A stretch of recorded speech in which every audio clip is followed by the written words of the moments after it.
ستا انتخاب ستا راتلونکی. په کتاب په قلم وطن جوړېږي. علم د اسلامی امت قوت دی. علم هغه رڼا ده چې د جهالت تیارې او بدبختی له منځه وړي. تاریخ شاهد دی چې هر قوم د علم په برکت لوړ شوی او هر غورځېدلی او پرځېدلی ملت د ناپوهۍ له درده ژاړي. دا مستند د علم او پوهې د ارزښت څراغ بلوي، څو وښیي چې زموږ نجات، پرمختګ او خپلواکي یوازې د زده کړې، تفکر او تحقیق په مسیر کې موندل کیږي. دا یو سفر دی له تیارو نه تر رڼا، له بېوسۍ نه تر ځواک او له چوپتیا نه تر ویښتیا. ځکه علم یوازې زده کړه نه بلکې ژوند دی. په امتونو کې هغه وخت بدلون راځي چې ذهنونه بدلون ته چمتو شي او ذهن هغه مهال روښانه کیږي چې د علم څراغ ورته ولګول شي. په اسلامی تاریخ کې علم د توحید له پیغام سره یو ځای را پیدا شو. لومړی وحی د لوستلو امر و. له هغې ورځې تر نن پورې امت ته دا پیغام ورکړل شوی چې د نجات، عزت، پرمختګ او اقتدار لاره په علم پورې تړلې ده. نن اسلامي امارت د افغانستان په معاصر تاریخ کې یو ځل بیا لوړو زده کړو ته د ارزښت ورکولو دروازه خلاصه کړې. هغه ذهنونه چې له اوږدې جګړې ستړي شوي وو اوس د علم له لارې راویښیږي او بیداریږي. اوس مهال په ټول هېواد کې له 150 زیاتو امارتي او خصوصي پوهنتونونو او 8 دینی جامعاتو کې له 200 زرو زیات محصلین او فاضلان په زده کړو بوخت دي. لوړو زده کړو ادارې هڅه کوي اوسنی نسل د علم او پوهې په ګاڼه سنبال او مسلکي کړي. نو ښوونکي او کورنۍ دې د زده کوونکو مورال لوړ کړي او د رشتې په انتخاب کې دې د دوی ذهنیت داسې جوړ کړي چې هره رشته د ټولنې اړتیا ده او زده کوونکي کولی شي چې خپله راتلونکې پرې روښانه کړي. یو شمیر زده کوونکي او محصلین وایي د لوړو زده کړو د رشتې انتخاب ډیر مهم دی او په دې برخه کې ښوونکي اساسي رول لري چې زده کوونکي وپوهوي څو خپله راتلونکې په خپل انتخاب کړي رشتې ورغوي.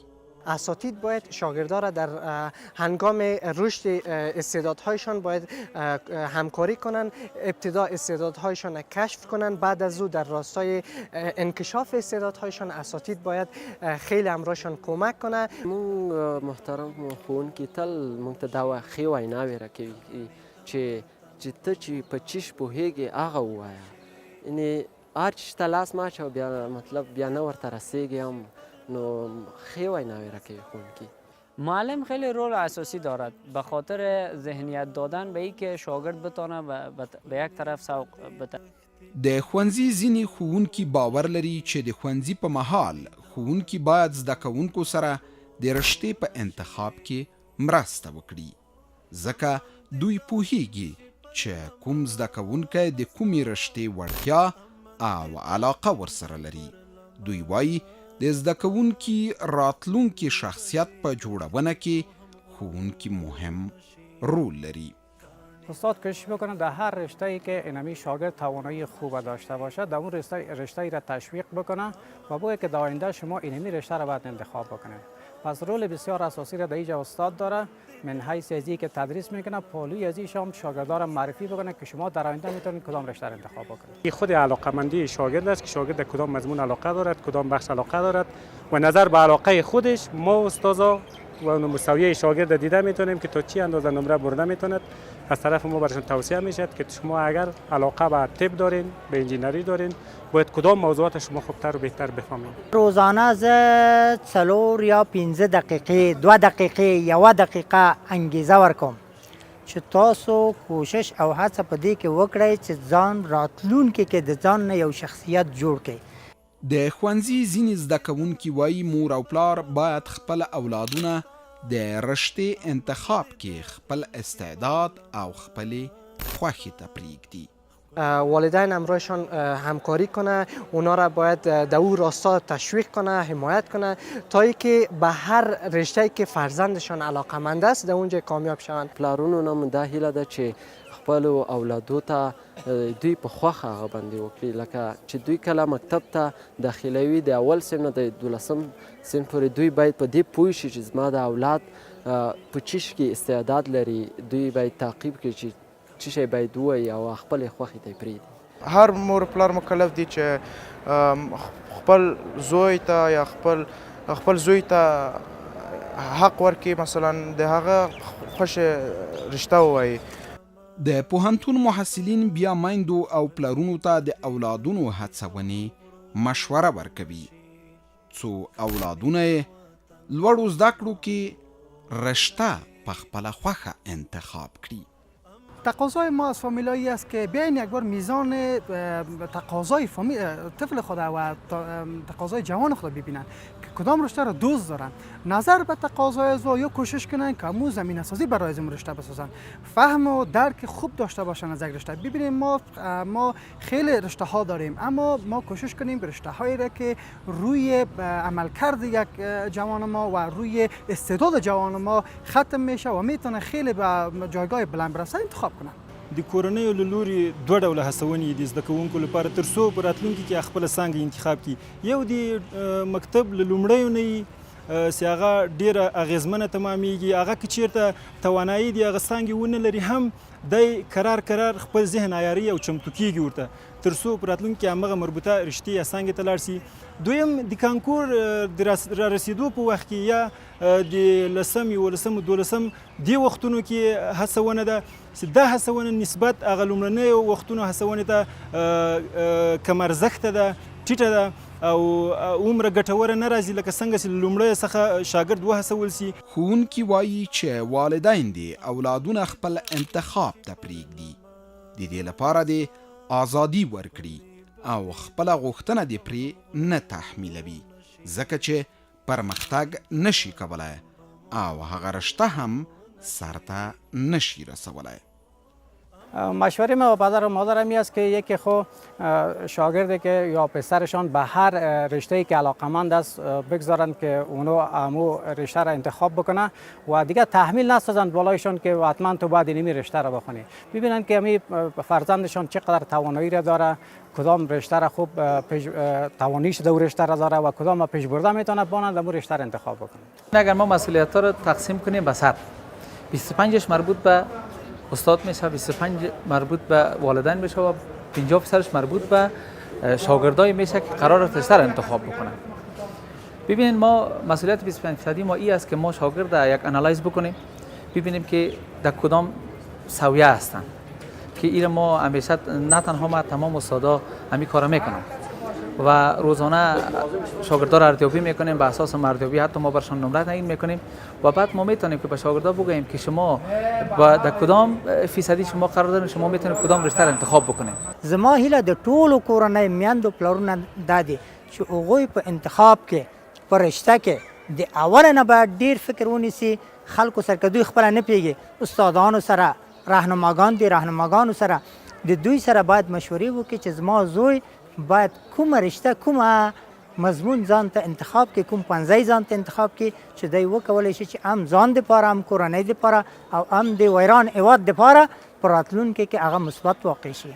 د یو زده کوونکي پلار وایي د زده کړو ابتدایه بهیر د زده کوونکي لپاره اساس او بنسټ دی، خو کله چې منځنۍ او ثانوي زده کړې پای ته رسوي نو والدین دې پرې خپل فکر او انتخاب نه تحمیلوي، هغه دې پرېږدي چې خپله وړتیا څرګنده کړي.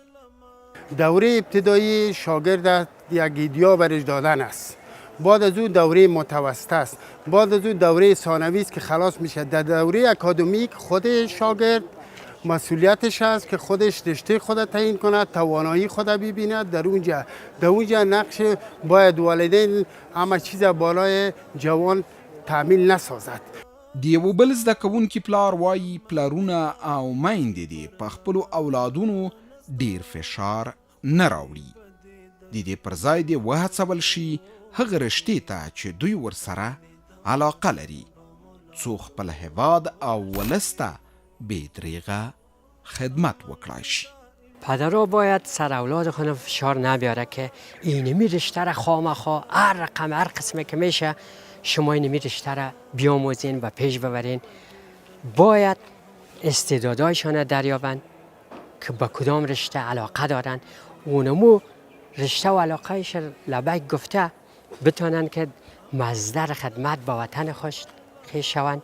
د پوهنتون یو شمیر محصلین وایي د ټولنې او کورنۍ له فشارونو سره سره هم خپل د خوښې پوهنځي انتخاب کړي دي او خپل درسونه ښه پر مخ وړي. دوی له کورنیو غواړي چې د پوهنځي په انتخاب کې د اولادونه خپلې علاقې ته آزاد پرېږدي. ادبیات ما دویم انتخاب و، لومړی انتخاب مې حقوق او دویم انتخاب مې ادبیات و. زه هیڅ کورنۍ نه غواړي چې زوی د ادبیات ووایي یا د بل څه ووایي، ځکه موږ د کلو اوسېدونکي د اطرافو هر پلار غواړي چې زوی ډاکټر واوسي، ځکه د هغوی ذهنیت یوازې طب او انجینري ته جوړ سوی ده. خو که هر څوک د ما دا نظر د هر زده کوونکی خپله وړتیا وپېژني نو په هغو کې ډېر په مخ تللی سي. دوی د خپل اول کورنیو ته ویم، پلارونو ته به ووایم، مشرانو ورونو ته به ووایم تاسو خپل بچیان خپل ورونه وارزوئ، د دوی څه شی خوښیږي، د څه شي وړتیا لري، په کومه برخه کې کار کولی شي، کومې برخې لپاره فطري جوړ شوي دي. د طبي جینیټیک متخصص او د طب پوهنتون استاد پوهاند احمدضیا یوسفزی وایي میندې او پلرونه له ماشوموالي باید د خپلو اولادونو ذوق او علاقه ومومي او همغې رشتې ته دې تشویق کړي. والدین گرامی، از زمان آغاز دوره طفولیت که زمانی که اطفال شما حرکت میکنه و پا روان میشن، از این وقت نوع گرایششان و علاقمندیشان به مسلک قابل درک است. کسی علاقه داره که تدریس بکنه، کسی علاقه داره که مانند یک دکتر تمثیل بکنه، اینا کلشان بازگو کننده ذوق سرشار اطفال شما به مسلک آیندهشان است. محصلین وایي چې د رشتې په انتخاب کې له خپلو با تجربه مشرانو سره مشورې اړینې دي څو خپلو موخو ته ورسیږي او راتلونکی روښانه وي. من الحمدلله بسیار از انتخاب خود راضی هستم، بسیار خوش داشتم و کودکی و بعد از مشوره دوستا مثلا مامایم یک مشوره داد که باید رشته کامیاب شوم که دو رشته آب باشه، به خاطر که کشور ما بسیار به آب نیاز داره و به مدیریت آب نیاز داره. شاگردان خو باید د مشوره و د دوستان سره مشوره وشي، باید وکړو مثلا په دې خاطر باندې ځینې کانکور آمادګۍ او د کانکور نه مخکې آمادګۍ د چمتووالي کورسونه شته دي. خو کله چې په جبري توګه په یو زده کوونکي رشته انتخابیږي، که دی ورته بریالی هم شي نو د زده کړې په جریان کې به له ګڼو ستونزو سره مخ وي او په بریالیتوب یې سرته نشي رسولی. در کل وقتی که یک رشته به شکل اجباری بالای یک جوان ما تحمیل شود و او را تقاضای جامعه باشه، تقاضای فامیل باشه و خود از علاقه به اون داشته باشه، هر آن استعدادی که داشته باشه زیر سوال میره. در جریان تحصیل برش خیلی پرابلم های زیادتر روبرو میشه. مثلا او انگیزه به درس نداره، او دائم نمرات پایینتر میگیره، دائم دلزده از رشته خود چون که علاقه دوی نداره و یک مشکل است به یک مسئله ما. که چیرته د دې علاقې وړ څانګه نه وي نو تر ټولو وروسته پاتې شاګرد او محصل به همدی په پوهنتون کې چانسونه به دی خوري، نیکسټ کېږي به او همدارنګه دی نسی کولی چې په بریالۍ توګه باندې دغه خپله تحصیلي دورې ته ادامه ورکړي او مخکې بوځي. جبري انتخاب د محصل د زده کړې ذوق له منځه وړي او پر نفس اعتماد له لاسه ورکوي. نو هماغه ده چې د تعلیمي او کورني فشار له کبله زده کړې ورځنې نیمګړې پاتې کیږي. که چېرته د فامیل لخوا په محصل باندې فشار اوسېږي، زه د دغه مسایلو شاهد یم. موږ او تاسو په ډېرو کورنیو کې لیدلي دي وایي چې زویه ته به طب انتخابوئ، او دا علت دا ده چې محصل باندې بیروني فشاري، فامیلي فشاري، دوی یو رشته انتخابوي چې هغه رشته کې دا استعداد نه لري او کله چې بیا هغه رشتې د کامیابیږي هغه رشته په موافقانه ډول مخکې وړی نه شي. دا یو کورنی عامل ده، ځکه کورنی اولینی مکتب د یو ماشوم لپاره ده، د یو محصل لپاره ده چې هلته ورته لاره ښیي، هلته ورته انګیزه ورکوي. که چېرته انګیزه غلطه ورکړ شي، خامخا دا چې کله پوهنتون ته داخلېږي په پوهنتون کې انګیزه وجود نه لري، بیا مخصوصا بیا هغه رشتې ته چې دوی کامیابیږي چې هغه رشتې سره دوی علاقهمندي نه لري، یو کال دوه کاله دوی کوشش کوي که چېرته داسې مضمون پیدا شي، که چېرته علاقهمندي مې پیدا شي، بالاخره چې ګوري چې هېڅ مسله یا هېڅ مضمون داسې نه ده چې د دې علاقې وړي، دا مجبوره کېږي چې پوهنتون کوشش کړي. هغه وخت یو با انګیزه او علاقمند محصل لرلی شو چې د ذوق مطابق یې د مطالعه چاپیریال ورته برابر شوی وي. ما زمان میتونیم یک محصلی با انگیزه و با علاقه داشته باشیم که به نوع انگیزه و علاقه در درون کانونگرمی خانواده شکل گرفته باشه. خانواده ها اساس ذهنیت آموزشی هستند. به این لحاظ یکی از عواملی که محصلین نمیتوانند به صورت درست درس بخوانند فضای درسی، فرهنگ مطالعه و فضای آموزش در خانه ضعیف است. د مستند په دې برخه کې د هغه فارغ محصل د سترګو لیدلې او ژوندۍ تجربې د هغه له خولې اورو چې په بریالیتوب یې خپله رشته سرته رسولې او اوس د بریا تر پولې رسېدلی. سید شعیب سادات د کابل پوهنتون له کرنې پوهنځي فارغ شوی او اوس په یوه اداره کې ښه دنده لري. د ښوونځي دورې له کانکور ازموینې مخکې خپله تجربه شریکوي. دورانی که متعلم به امتحان کانکور میره یک دوران است که به می فکر می باشه کدام رشته خوب خواهد بود تا ما بتانم در تحصیل کنم. انتخابات بسیار زیاد است ولی معقولانه ای است که آدم مارکت کار دیده، ضرورت کشور دیده باز انتخاب کنه. در مو دوران که من متعلم بودم نزدیک امتحان کانکور به می فکر بودم. نظر به ای که یک رشته بسیار مهم در کشور است، در پالی از او فرصت های کاری را من بسیار زیاد دیدم در این قسمت و علاقمندی خودم به موضوعاتی که مرتبط به طبیعت بود بسیار زیاد بود. به او خاطر من این رشته را انتخاب کردم به انتخاب خودم و انتخاب اولم بود البته این رشته. سادات وایي زده کوونکي دې د پوهنځي انتخاب کې ډېر دقت وکړي او والدین دې هم خپلو اولادونو ته د انتخاب اجازه ورکړي. به نظر من بسیار مهم است که والدین اجازه بده به ذوق خودشان انتخاب کنند و در پالی از او راهنمایی اونا هم بسیار مهم است. او هم مد نظر گرفته شوند، طبعا تجربه دارن اونا هم و در پالی از او علاقه خود شخص بسیار مهم است. همین هر دو موضوع هم مد نظر گرفته که انتخاب شود به نظرم انتخاب بسیار خوب خواهد بود. د کانکور ازموینې و اساسي پړاوونه نوملیکنه د لوړو زده کړو سفر له همدې ځایه پیلیږي.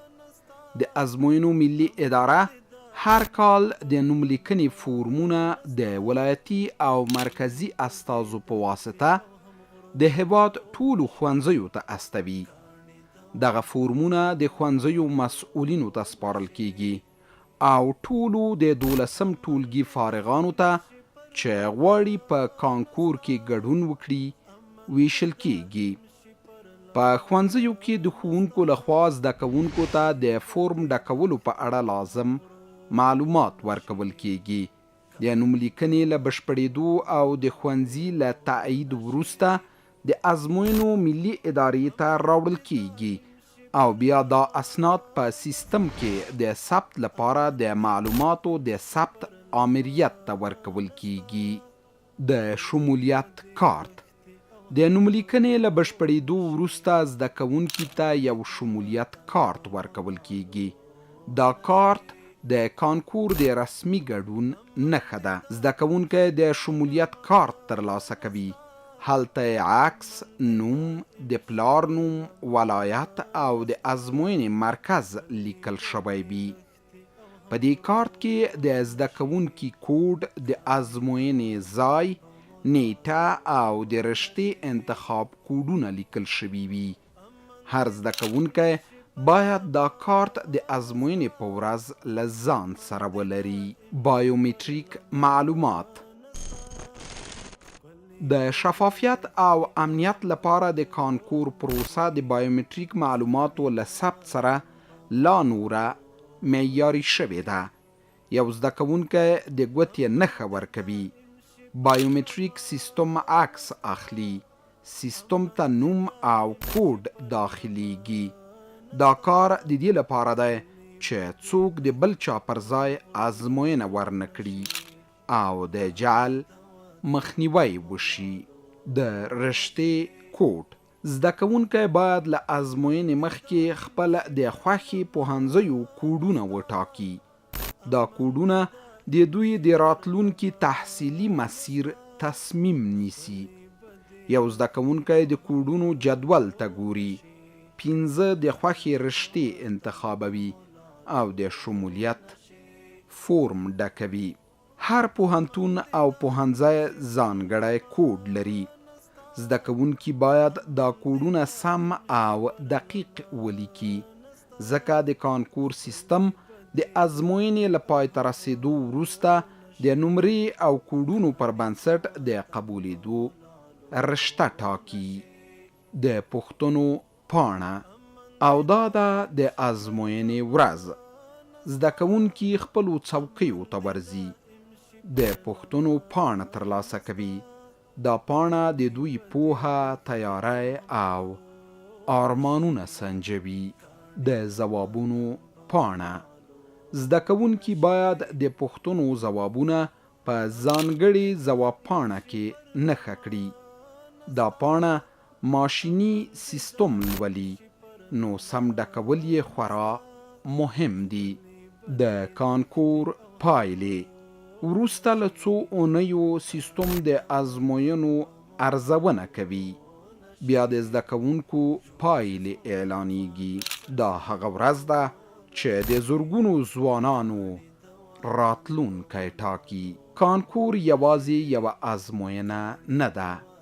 دا د یو نسل د هیلو، آرمانونو، زحمتونو او د وطن د راتلونکي تفسیر دی.